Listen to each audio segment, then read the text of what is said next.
Okay, we had a couple people asking and wanted to see exactly how the underseat went of the new brute force. So here I am, going to show you. Here's the new battery setup. As everybody knows, here's where the previous setup used to be for the battery. The battery has been now moved back here. It has two screws right here.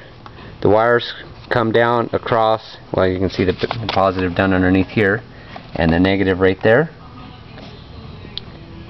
Fuses, all your basic stuff for your, your resets right here for the computer, for the belt.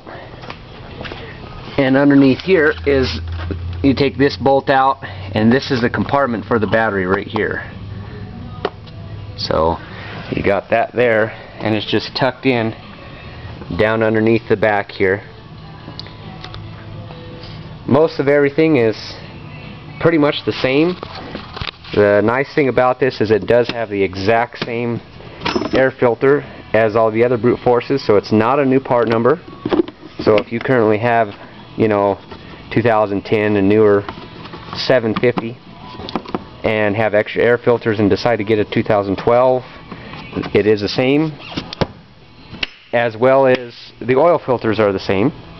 Oil filter location is identical down underneath here. I know it's a little bit dark. Radiator setup, as you can tell, it's definitely a thicker radiator, bigger fan. I know it's hard to see, I should do this outside, but we're on the showroom floor right now. But basically we have the power steering module right in here. You can see the front of it here. It is quite a bit different design than like Yamaha's. It is quite epic. It works phenomenally, and the thing I love about it is the Kawasaki does not have that fine,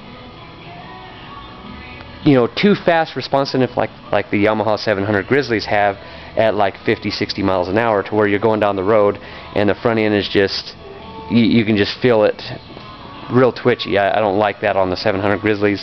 This one is now the third one I've gotten in, 2 black and 1 green.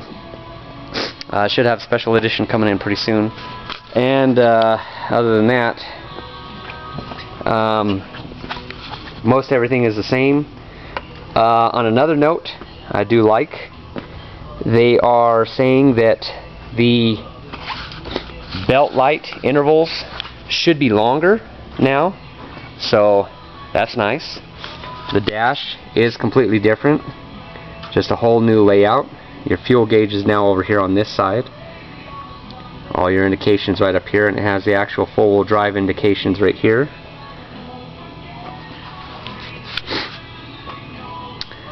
All your controls, everything's the same.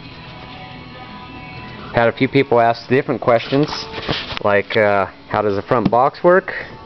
Very simple. Twist and open. And that's how big it is.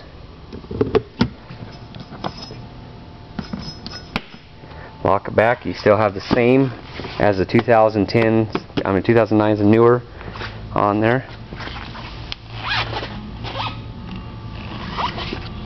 You now see that it's kind of hard to see in here once again that the front differential is quite a bit different.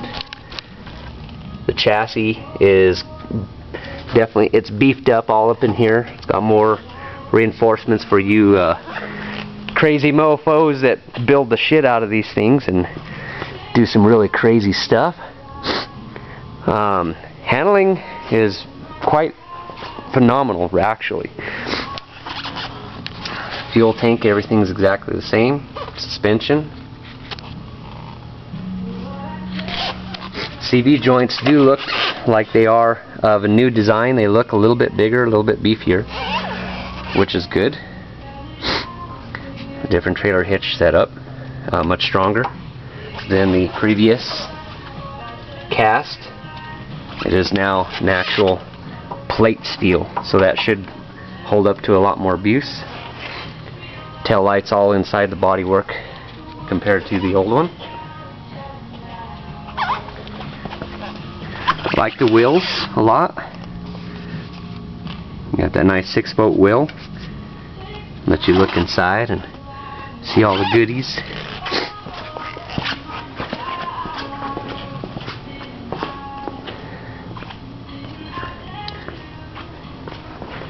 DC power point, same place. I'm just trying to go through my head all the questions. I mean, check the oil exactly the same. I mean, the engine case, and I've had people ask me, you know, what's the difference in the engine. Essentially, this engine, it's the same engine as that one over there. Almost every piece is the same, but they up the compression ratio on the pistons, and the cylinder heads, believe it or not, are actually dang near ported specs, ported and polished from the factory. They're essentially float heads, which really attributes to an incredible throttle response on it. It does have some really incredible throttle response on it. Racks much beefier, stoutier. I mean, you see the difference in the rack on this one and the one sitting right next to it.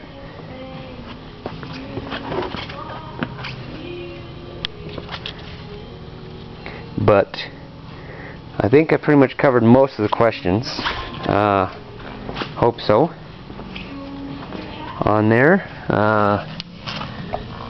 Which should be pretty nice. And I'm gonna put this up on YouTube now, and I should have a link over to it on the main drag race site. And I'll get a reply out to everybody that had the questions. So, once again, thanks a lot.